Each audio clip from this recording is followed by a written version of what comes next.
Full disclosure, I'm Robin Farzad.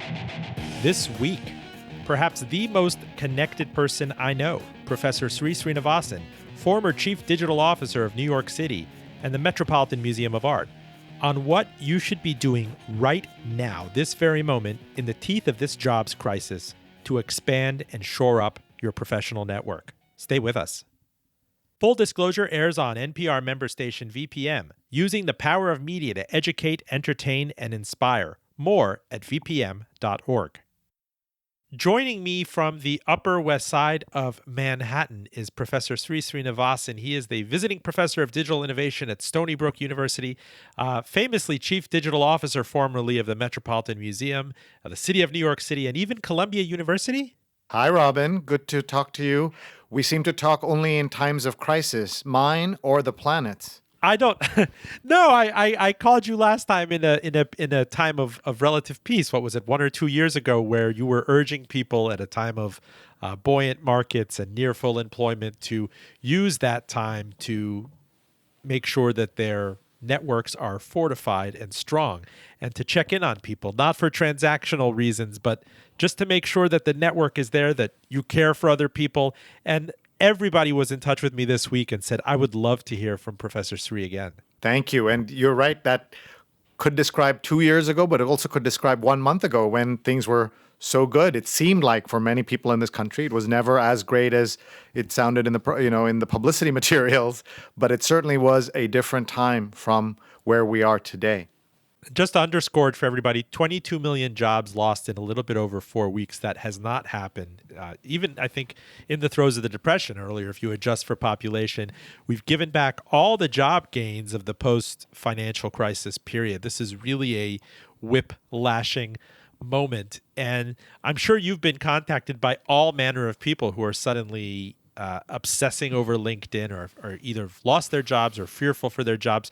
I just want to step back for a minute and get your first take, because you're right there in my old neighborhood on the Upper West Side, on 96th Street indeed.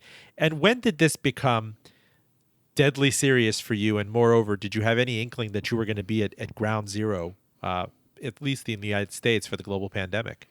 Yeah, ground zero, not just in the United States. We feel like we're the ground zero for the entire world. New York has more cases than any country except the United States. And when this started, we had no idea. I can go back to a Twitter thread I started January 30th to talk about the coronavirus, because I was aware of it and what did it mean for America and the world. January 30th. So here I am, somebody's very aware, but I never expected this. I knew it would come here, but to be in a position where we're told by doctors, by people on TV and others, just presume you have it. That's the world we're living in now, that if you live in Manhattan like I do, you have to presume you have it now, or you had it, or you're a carrier and you're just asymptomatic. Like, that's a stunning turn of events. And I can also say, we use that word ground zero, which is in some ways a hallowed term because of the World Trade Center and the people murdered there.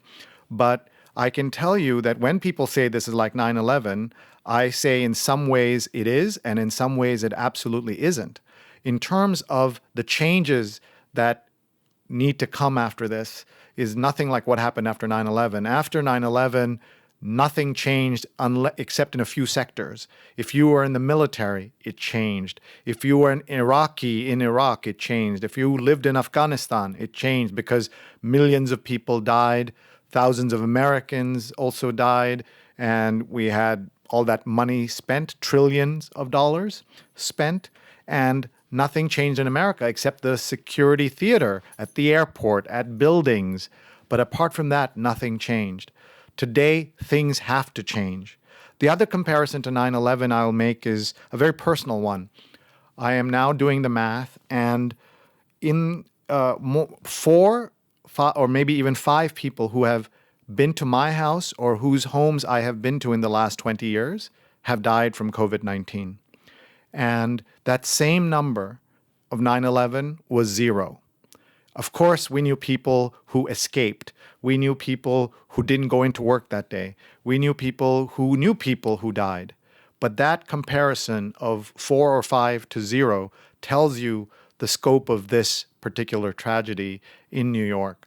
And when we go outside now, and I'll also compare it one other way. A couple of months after 9/11, there was an event downtown, and my family's from India, and so I love wearing Indian kurtas. Those are those very stylish Indian shirts that kind of go past your waist. And I said, I just put on a kurta, and I was going to an Indian event, maybe November. And my wife Rupa absolutely refused to let me go because it was near ground zero. And she felt rightly that somebody seen in ethnic garb, South Asian, Middle Eastern-ish garb, walking through or near ground zero was going to or had a chance at getting in trouble. And that kind of thinking about what you wear was the last time we did that. And today, oh my goodness, like when we go out, we are going out as if we're going into Chernobyl.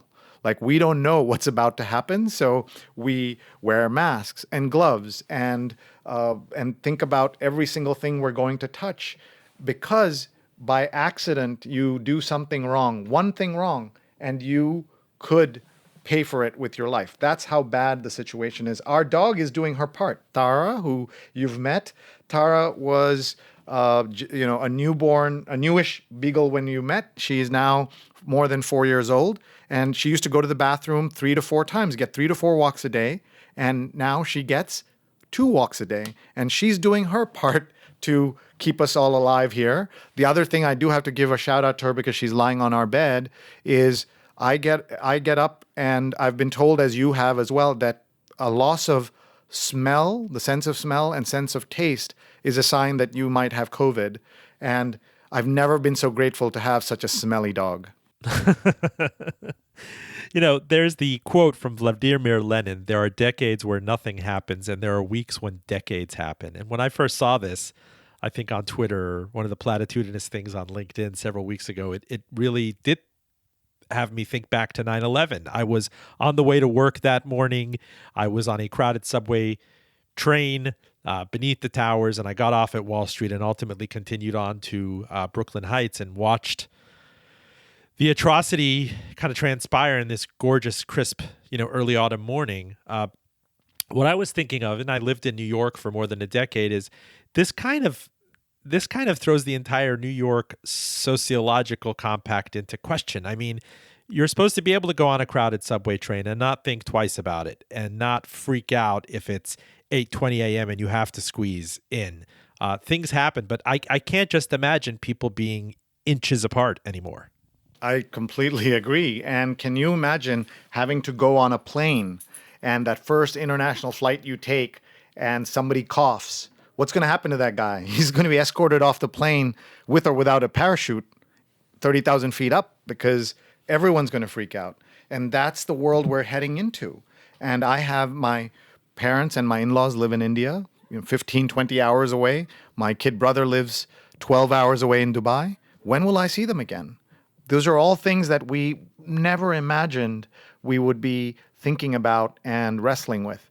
At the same time, I would also say this is also a moment of opportunity, as in the middle of tragedy and crisis, and I hope we'll get to talk about that as well. And I'm telling my kids every day, as they are, you met them when you came to do a story on us back in the day 4 years ago. They're now 17-year-old juniors in high school. So for everyone who's listening and is complaining about their toddlers and keeping them engaged and locked down, imagine locking down 2 17-year-olds. Not so easy. So let's flick back to that profile that I did of you. I believe it was 2016 for the PBS NewsHour. When you lost your job as the digital head of the Metropolitan Museum of Art, it struck me, and it was all over the internet immediately, that you more than telegraphed it to the world. You told the world, hey, I lost my job. I'm completely available for walks, Skype talks. I'm open to anyone. You made yourself ultra, ultra, ultra vulnerable.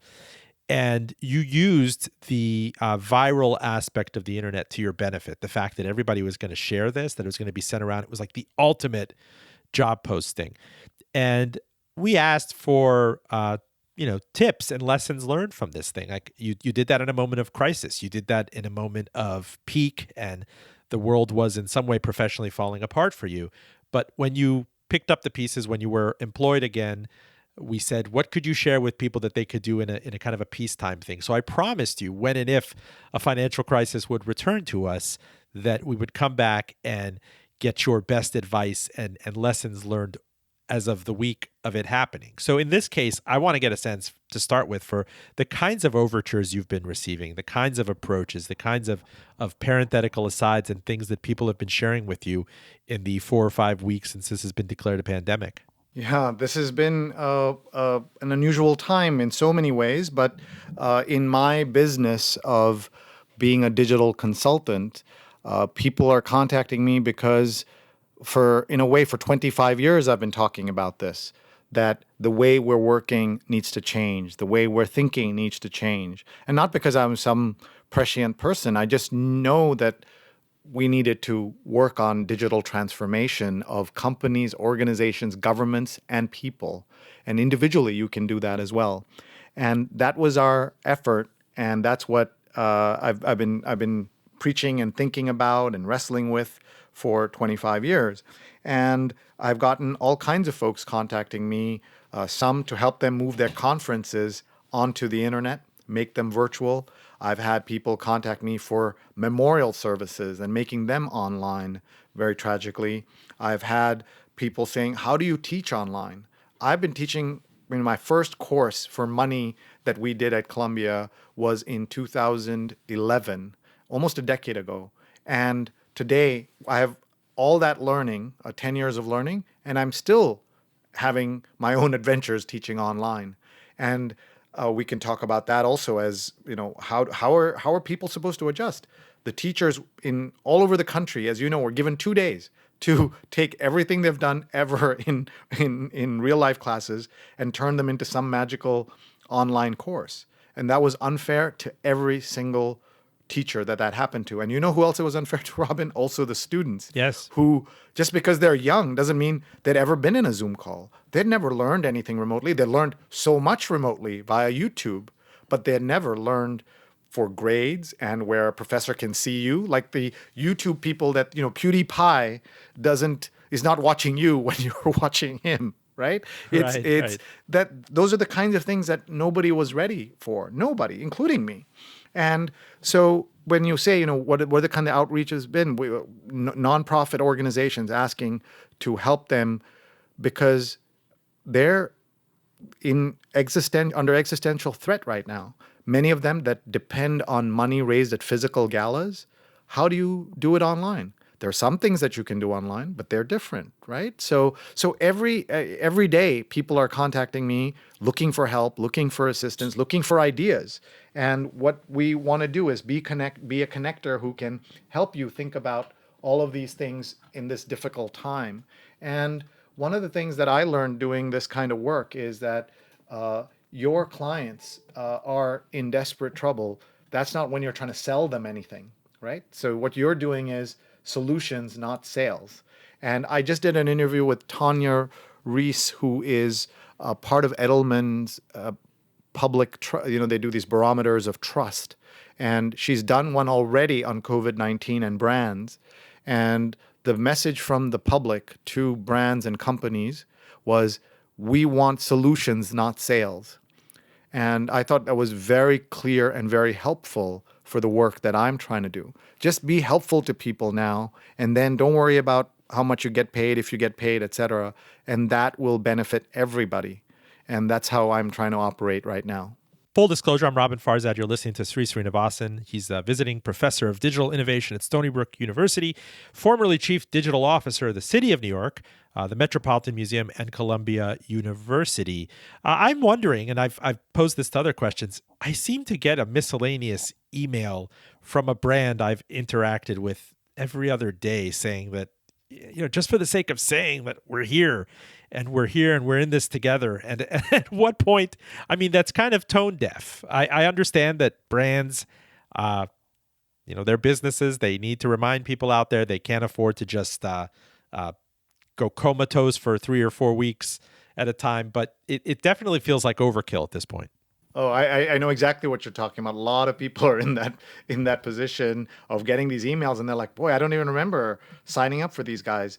And yes, thank you for being there for me, but do I need you to be there for me? Again, if it's a solution, that's fine. So what I guess this brand study from Edelman was saying was not just that it's important to have a just to contact people. They were saying have a solution. So if you don't have a solution, just shut up is what I would do. And a solution doesn't mean, you're saving somebody's life. It could mean just giving them some glimmer of hope, some ideas, some thoughts, and that's where they can be helpful. And a lot of people are not. What of this advice that you gave in peacetime and time of full employment to just get back in touch with old mentors? Not for a transactional reason, but look, we're all homebound right now. We're all getting incessant Zoom requests. What's to be said from that? And then ideally, another great mentor once told me, if there's nothing else you could do for yourself, at least pose the question, how can I help? Is there anything I can do? Is there anyone I can put you in touch with? That at the very least keeps the network's metabolism, the blood flow going. I think that's a great way of doing it. And calling. So I've once a day I call one mentor and just say thank you. And partly because how old I am, that means my mentors are also older. And we could joke around about this, but one of my mentors in Seattle, he's a professor here in New York. He said, "You're calling to see if I'm still alive, aren't you?" And we laughed about it. And partly, Robin, you have to laugh, otherwise you'll cry. Right? You have to find time for humor. You have to find time to contact your family and your networks, make those connections. But I am making that an effort, a commitment every day to call, talk for 10 minutes, and just reconnect. And you're not asking for something, especially your mentors, especially if they're retired, you have nothing to offer them except your voice.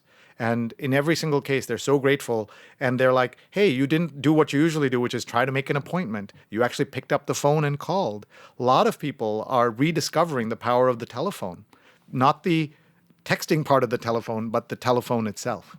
So suppose you are in the position right now that you've either recently been let go, your company has furloughed you, you read the writing on the wall that this is about to happen.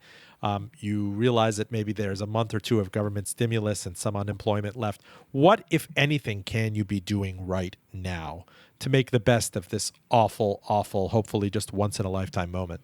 Yeah, that's one of the things that we should all be thinking about. Number one, work on your networks right now. I'm going to say that. Reach out to everybody, connect with them. Don't ask for a job, but just find out how everybody's doing. Because even that very powerful, very influential friend of yours might be unemployed.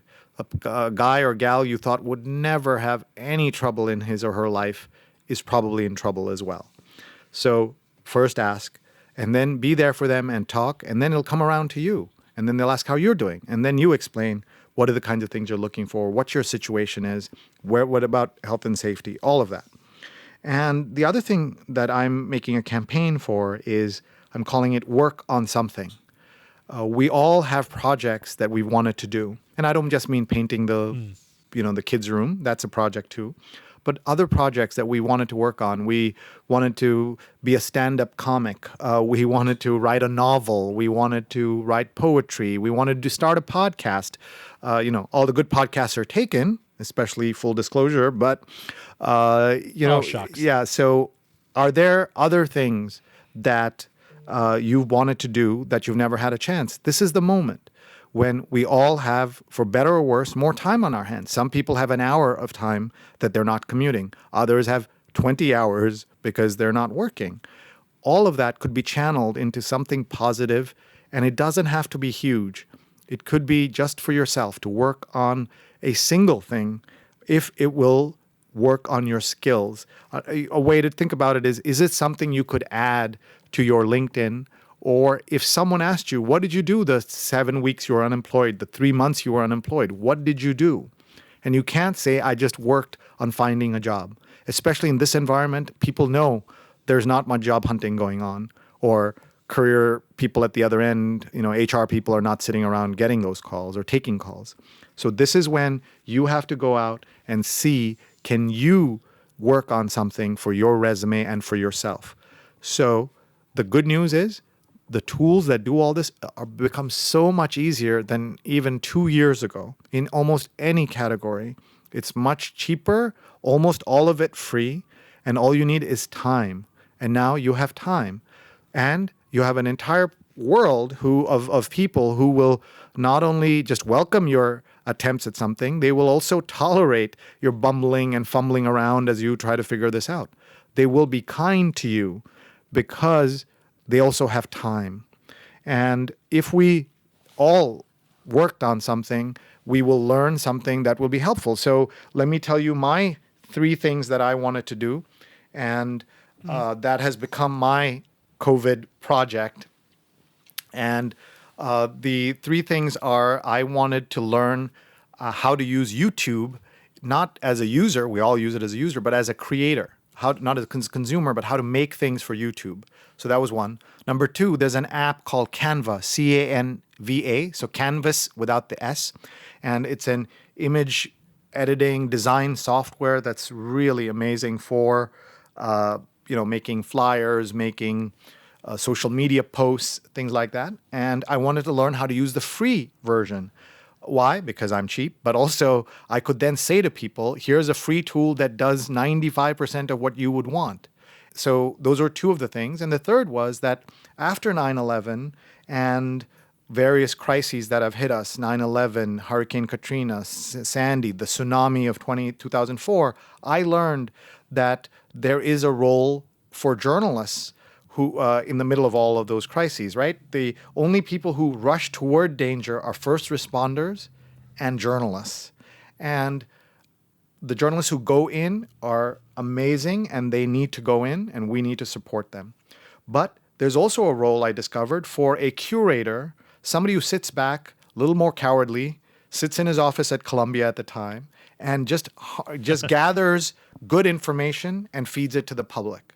Just being a hunter-gatherer of good, accurate, timely, useful information. So in 2001, we were doing it on clunky web pages. By the tsunami, we were doing it on blogs. By the 2008 Mumbai attacks, you may remember terrorists took over Mumbai for 3 days. I was live on a radio proto-podcast live for 3 days, 18 hours, just live, interviewing people in Mumbai, all of that on very basic technology. And when Fukushima happens in 2011, learning all of that, I created just a simple Facebook page where I was able to just put out information that's relevant for American and other journalists about what's happening in Japan. And in that particular case, the highlight of that was a Japanese book about the attacks, about the Fukushima earthquake and what happened at the nuclear reactor, featured my Facebook blog type thing as a credible resource. I'm still, when I say it out loud now, it sounds so ridiculous that they found that useful even in Japan at that time. And so now you fast forward to today, I decided that if I'm going to do that, the best way is to do something live with live streaming on multiple platforms. So every day I have a show where I record live on Facebook, Twitter, YouTube, and LinkedIn. And every day I'm out there, I'm talking to people, interesting people, folks I would never connect with. And I call it a daily global show because I have guests from around the world. I just did a session on Sri Lanka where we had somebody from the Prime Minister's office to talking to people in Italy, a doctor in Italy who's working on the COVID front lines, to last night I did a show where I interviewed a wonderful photographer, journalist, poet, and a bike messenger. That's all the same person, Kurt Boone, who's been a bike messenger for 25 years in New York. He's one of those great New York characters. And he's so positive, so upbeat, while we're cowering inside. He's out there working. He doesn't eat unless he gets a bike messenger job. And there's still those out there. And he said the treat is that at the end of the day, he gets to go to Jacob Javits Center, and where they have that convention hall turned into a hospital where Chef Jose and others our celebrity chefs are going and giving them, creating gourmet meals for frontline workers, and he's now a frontline worker. He never expected that. So I'm able to do all of this, and we've had hundreds of thousands of people listen over time, only because I decided that this is going to be my project. So it combines my Canva project, my YouTube project, and this, and I'm learning so much, and it's very it gives me energy. People have said it's uplifting for them. Some wonderful person called it a lifeline. And by the way, there's Tara in the background. And I say this is my lifeline every day to talk to people. I need to connect. I love my family, but these four and the dog are not enough for me to feel like I've connected with the world. So every day I connect with the world, and I'm learning along the way. And so now I can go to my clients and I can say, here's how live streaming works. Here's what I have learned, because I've done 35 shows in a row every day. And I see you have people visiting you from Vietnam, from Kansas City, Yeah. from the Lower East Side. The Right. avatar is, there's this huge desire for you to connect with people. And I'm struck looking at this now. I've been to your apartment, Sree Sreenivasan. There's the true equalizing effect between you and, let's say, Chris Cuomo on CNN News or Jimmy Kimmel, because we've all been reduced to setting this up on a Wi-Fi connection with, an iPhone, which is, people take for granted the fact that everyone is carrying around a high-powered HD camcorder and recorder today. That's not something you could have taken for granted during September 11th or even during the blackout of 2003, to take pictures or to be a person who could document anything. All of your guests can avail themselves of these cheap, ubiquitous technologies and things such as YouTube or Canva to make something which right now, according to industry standards, is the very best we can all do. Absolutely. You nailed it. And that's where we have to, I tell my kids, as much as it feels like, oh my God, we'll run out of toilet paper, or we'll run out of hand sanitizer, and we feel like this is a taste of what refugees go through, a tiny, teeny taste. We're also not in, having bombs fall on our heads. We have the electricity, we have the internet, right? Those are things that make it possible for us to live and carry on and work and do that. And that's why we're blessed. Both my wife and I have jobs where we get paid while we're sitting at home. Imagine the millions of people who cannot get paid unless they show up at the office or at the restaurant or at the hospital or at the store. Those are the heroes, and that's the thing that we need to acknowledge is part of our reality now. Sree, good prof, tell me that one of the meaning of life questions I have is really, what is the point of LinkedIn? At the very least, you could use it as a glorified address book. I mean, I bother Dan Roth and those people largely because I still am resentful that I've not been declared a LinkedIn influencer. And it's very hard for me to face my mother on the holidays. And she says, have you been named a LinkedIn influencer yet? So at the very least, I use it as an address book or a way to get in touch with people if they're connected to me. But like many other people out there, I think 75% of the people who've made connection overtures, I don't know who they are. If they put me in the Javits Center with them, I might recognize 1 out of 20. But it seems like it's something that we're all going to have to rely on in this period of virtual networks being intensely important. Yeah, I've been saying that LinkedIn is the most underappreciated of all the networks.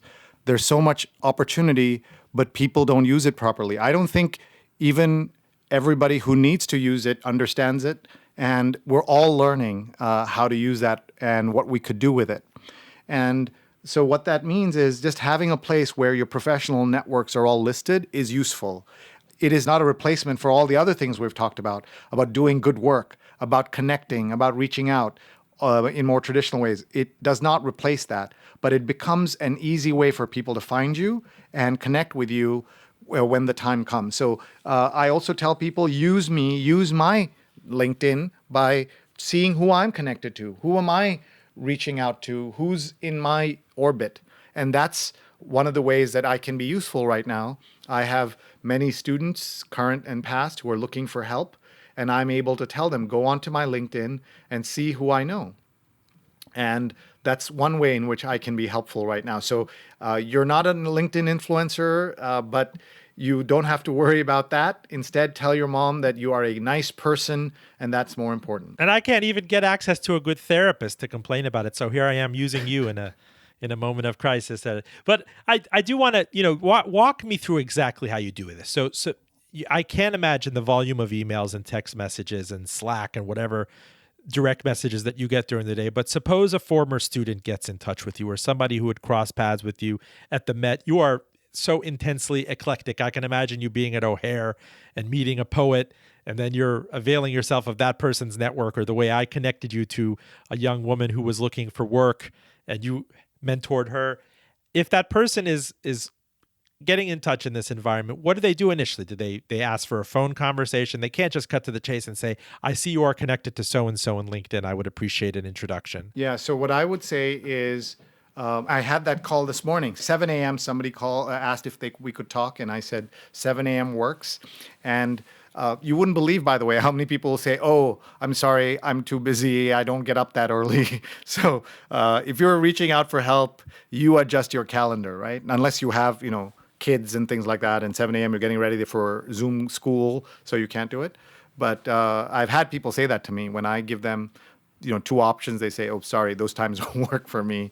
But in this case, she said she just, so we did speak, and what I told her is that this is the time for her to be sort of almost everything I told you. Time to be working on something. Time to be trying something new.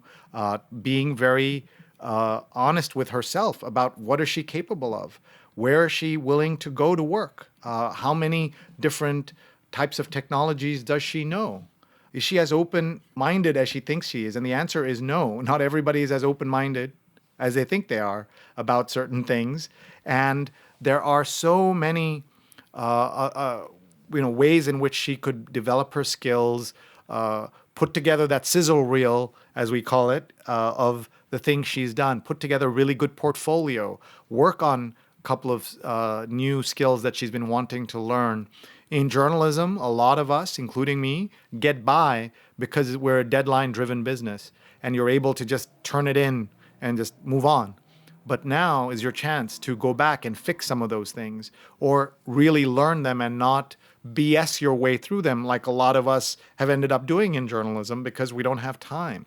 And we now have that time. It's a gift, it's a curse, and it's a problem for folks to kind of navigate that. Of course, the past 5-6 years has seen a true ascent of the gig economy, for better or for worse. You see that now in really crisp relief, how someone like a Whole Foods or the various food delivery businesses, restaurants cannot exist without delivery drivers right now. Whole Foods and the agreement it makes with Amazon Prime customers, they can't schedule people fast enough for Instacart or DoorDash or these other things. Take me kind of on the intellectual curve of gigging. What have you seen with your students, with other creatives that you've interfaced with, of things that people are able to offer online kind of universally? For example, if I wanted to go on, not Fiverr, but what was it, TaskRabbit or one of these things, I bet you I could find a great audio editor in Lithuania who is willing to offer the time like this. Like, what are ways for people who suddenly have much more time on their hands, or not gainfully employed, or either unemployed or about to become unemployed, to be able to dip their toes in the water and offer their services in the gig economy? I think there are many, many things like you just listed, Fiverr, TaskRabbit. There are many of those things.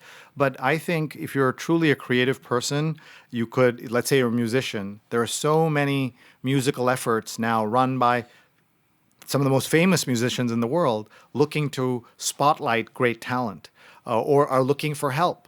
And you say, well, I play the bass. Well, jump in there and let's see what you can do, right? But you're not going to get in touch with Lin-Manuel Miranda, and he's doing things publicly, but that doesn't mean he wants to do things with you publicly. You have to earn your way there. It's almost like you're putting out songs, or whatever it is, short stories, books, whatever it is.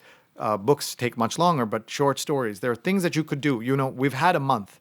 It's completely realistic and okay to be beaten down by what's happened, to be exhausted, to be run down. But it's not okay to stay down. You have to do something. You have to step up. You have to pull yourself up. And this is not, those Republican talking points, right? What do they say, Robin? You have to pull yourself up by your bootstraps. And as Nick Kristof says, you actually can't do that. You'll fall on your face and break your nose.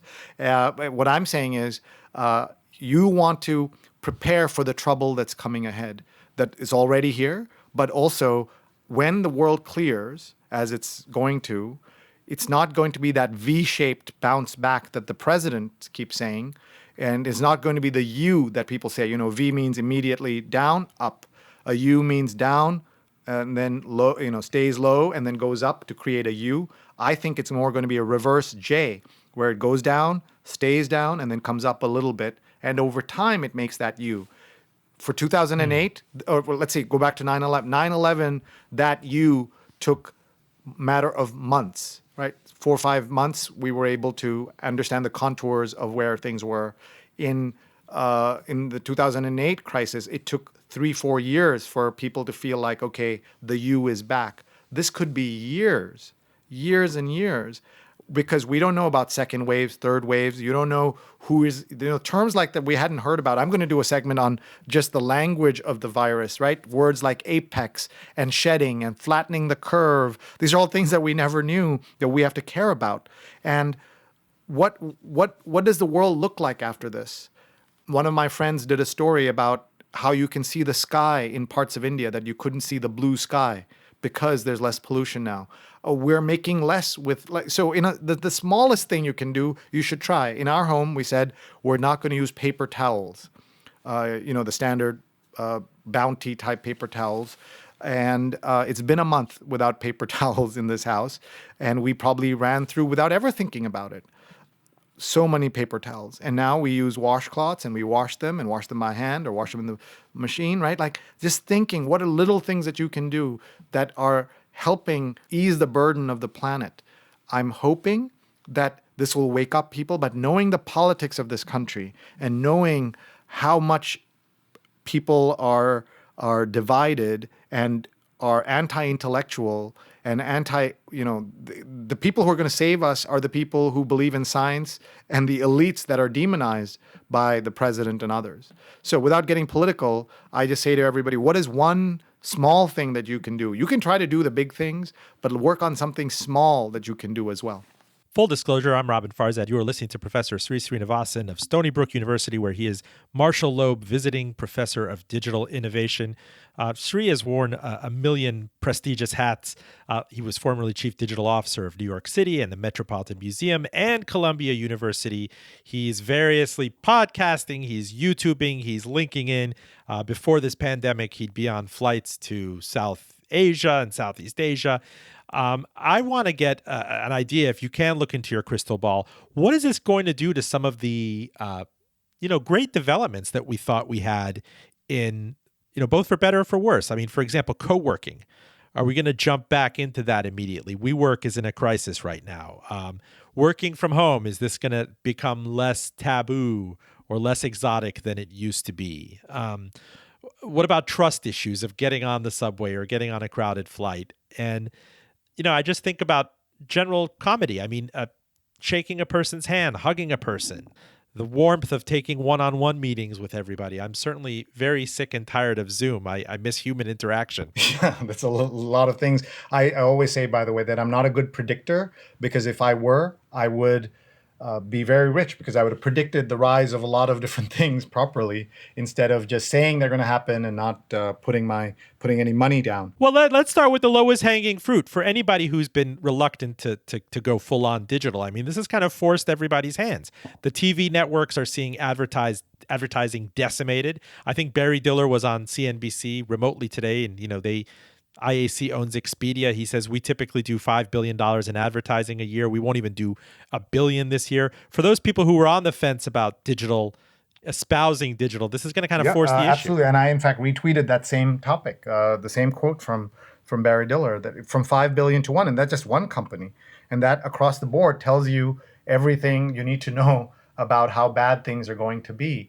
In terms of working from home, some people are going to say that this is the greatest thing because now you know the value of working from home and how cool it is and all of that. But others are also realizing that, oh my God, I miss my colleagues and I miss my friends, and we need to be connected. And that's what I think people are going to have to learn from, learn all over again. But do we really need to go to a conference halfway across the world and be there in person for a day and then fly all the way back? One of the things that has disturbed me over my 3 years running this business since we met is my carbon footprint. And the first year, I flew 275,000 miles to conferences, the most ridiculous of which was flying to Turkey for 10 hours to be 10 minutes on stage. And was that worth it in any way? There was some money, and the money was worth it, but was it the right thing to do for the planet? Was it the right thing to do for to my family? Was it the right thing to do for my own body and the radiation up in the sky? Like all of those things, I'm now much more aware of. And so I went from 275 to 70, and I thought that was pretty good. And this year I was on track to stay around the 70,000 miles. And I'm going to have to justify every second I'm on a plane from now on. If it's not to see family, it's going to be very hard to give up this non-flying time, sitting in Ubers, going to JFK. How many times are we doing that? Will there be better options? Will there be better connections to the airports? Those are the things that I'm going to look for and can we connect in better, different ways? And will that benefit all of us as we try to think about this is something that I'm now mulling as we look at the opening. But the opening is not going to come the way the president thinks, that we can just suddenly open up everything, because we're a country where you could lock down one county, but the county next door, people come shopping in your county. What's going to happen there? And a million examples of that. And so we have to, be as patient and as thoughtful as we can be in a media environment, but where those are not useful traits. You don't become successful in American media today by being patient or thoughtful. You become successful in the media environment by being noisy, by shaking a big stick and carrying a big, whatever those analogies are.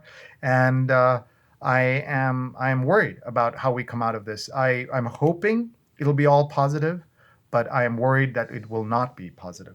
Well, Professor, I mean, the corollary on that in the 10 minutes or so we have left with you is so many people are binging all manner of media right now, but never have you seen so many publications out there being upfront and telling you we are in a fight for our lives. Someone like Slate, which you typically wouldn't expect that from. It's not like your local struggling regional newspaper outlet. I mean, there are the New York Times of the world, which have kind of found their groove, and the Wall Street Journal, which is owned by Rupert Murdoch, and the LA Times was even saved by a billionaire out there, but they're still having furloughs. My question to you is, then this goes back to kind of the digital citizenship question, is there seems to be login fatigue writ large. I mean, I am bunching the New York Times asking me to renew my subscription with Netflix, with Hulu, with Spotify, with all these players out there. And I feel for so many people at publications who had to take this from a kind of a secular perspective, in that print journalism was in a decline for a long time and there was no business model. And suddenly what's kind of left of the advertising has been pulled out from under them. Yep. You're absolutely right. These are all, we're seeing more news being consumed than ever before, and less advertising to support it in some ways than ever before. And so we need these local, we've seen now, if there was any doubt, the value of local journalism. We've seen now where it matters, where you're telling the truth and not lying or sharing bad information. We're seeing the value of all of that now. And that's why you're seeing Google launch an emergency, like a journalism emergency fund. You're seeing Facebook giving out grants. And it'd be fair to say that they helped put some of these situations, make some of this happen. Some of it happened because of audience taste. Some of it happened because of mismanagement by news organizations who thought the party they had for the last half of the 20th century would carry on in the new world. And we're seeing all of that come together in real time under a cloud of death that's also enveloped us. So that's what's happening. And I wonder, by the way, Robin, and I don't know if anybody has asked you this or you thought about this, how would our government's response have been different if we were attacked by aliens instead of a microbe or a virus? How would we have acted differently? And would we have made the right call? The saddest thing that I look at each day is the chart that the FT puts out, amazing free chart that anyone can access, FT coronavirus, and they show the flattening of the curves, or the curves, right? They're not flattened yet. And you see where South Korea is and the decisions made by people, governments, and companies results in a flat, I mean, it goes up and then flat for weeks, really flat for weeks. And you look at the United States, and the United States is still on the upswing. And what is the sad part of that? That the very first case in both countries was discovered on the same day. And us, allegedly the greatest country in the world, the richest country in the world, decided that this is how we're going to tackle it or not tackle it. And look at where we are. Look at the opportunity.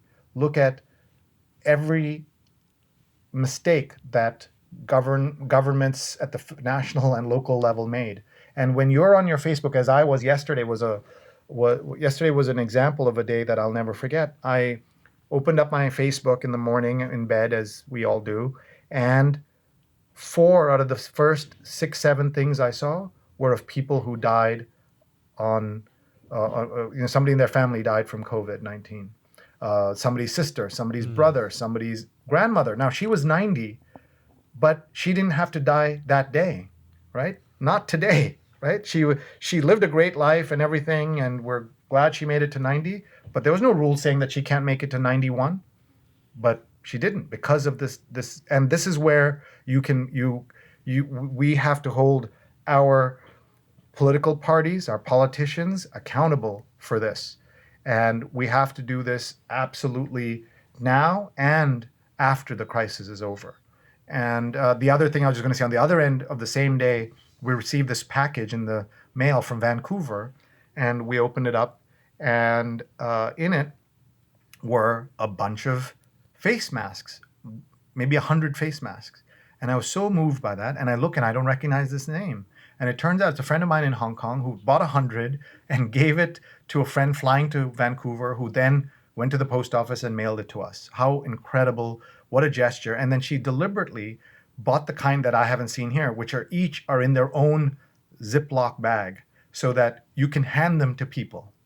So she said to me afterwards, these are for you, but also because I've said on my show that I'm feeling guilty about using masks when we're healthcare workers. She says, go give them to anybody because they're completely safe. They're individually wrapped plastic face masks. I've never seen those before. So that's the kindness that we're seeing. We're seeing malfeasance. We're seeing kindness. We're seeing dishonesty. We're seeing love. And all of it is coming together at the same time. Sree, close us out. This is the part of the episode where I typically call it free skate. I mean, you weren't in the United States, I think, in the era of roller skating rinks and everything, but this is when the DJ would take over and say, you know what, we got the air supply going on. Skate as you like. I'm going to dim the lights. But you are clearly resourceful and well-traveled and seasoned and cultured enough to tell me what I should be asking, the questions we all should be posing. Well, first, I should tell you that I was here. I arrived in 1980, which is the tail end of that era. But because I was a good immigrant kid, wasn't allowed to go to all of those things and not explore it the way I would have. I was trying to flatter you, sir. Could you just please accept flattery? Always accept it. You know, they say beware of Greeks bearing gifts, but never wonder about Iranians bearing gifts. But anyway, go ahead. So I turned 50 in October. I plan to anyway. And my wife, who's super organized, who hates big parties, said, okay, you can have a big party because I know you'll want one, a Sree bash, as she calls it, hundreds of people on the dance floor, so you can have that. But she's going to have curated dinners and lunches that weekend. We're going to pick a weekend. And so that was all planned. She even got the announcements out a year in advance. Nobody does that. And of course, God laughs at such plans. And what I would say to all of us is we have a choice now going forward from this. If we all make it, not everybody will. But this reminds me of the show, the Leftovers. Everyone's talking about Contagion, but the HBO show, The Leftovers, where suddenly 2% of the world has vanished. And it's going to be less than that, but the same principle. And you have to think of how you pay tribute to the people who have vanished, who have left us too early. And you have to think about the world we're going to leave to our children, because this is going to happen again. And it's going to be worse the next time if we aren't ready. if we don't learn from our mistakes. As I said, we didn't learn and nothing changed from 9/11, and that's exactly that could happen again. When we say we're going to pull out of the Paris Agreement, when this is the deadline year for climate change, if we don't fix things, that's before Corona, things are going to be much, much worse. And so we have to, and now we're going to pull out of WHO funding. Like WHO has a lot to answer for in the things it did and didn't do, but it needs the money now in the middle of the pandemic. You can, and its budget that America contributes is so tiny. It's like less than one American hospital budget that America pays for compared to what the world needs. And America is safer when WHO is out there doing its job. And that's the principle that Americans haven't understood, that we buy 50 hand sanitizers and because we want to be safe, but I'm only safe if 49 other people have the hand sanitizer. It doesn't matter how many I own. If everyone doesn't have a bottle, I'm dead anyway. That's the thing that Americans haven't grasped, haven't understood. And I hope we will understand that going forward. How antsy are you to go out there and dine with people again and re-embrace the Manhattan that you so love and was kind of ripped away from everybody a little over a month ago? Very, very antsy. I because I'm doing this daily show, it's now 35 days. It feels like it's gone very fast and very slow at the same time. There are burgers that I want to eat, pizza joints I want to go to. We put down some money as gift cards for some restaurants because we wanted to support them today instead of waiting till later. I want to go get a haircut.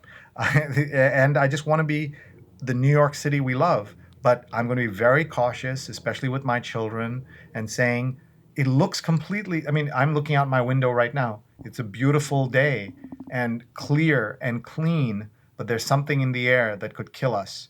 And that's what, if you've seen that movie Avatar by James Cameron, right? They're on this foreign planet where everything's trained to kill human beings. It feels like that same situation when you're out there. So when my dog and I are going out there, we don't know what's happening and what mistake we make that we might regret.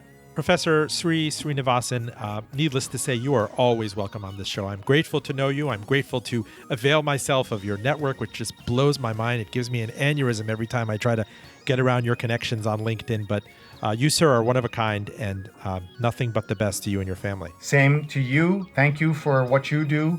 Sharing and creating good content in the middle of this crisis is one of the things that we can do. And you're doing a beautiful job as always. Good luck. Thank you. Likewise. Full disclosure, our engineer is John Valentine. Enjoy this program on NPR member station VPM News, on npr.org, and on Apple Podcasts at link fulldradio.com. And of course, we are on Twitter and Facebook at handle FullDRadio. I'm Robin Farzad. Hang in there. Back with you next week.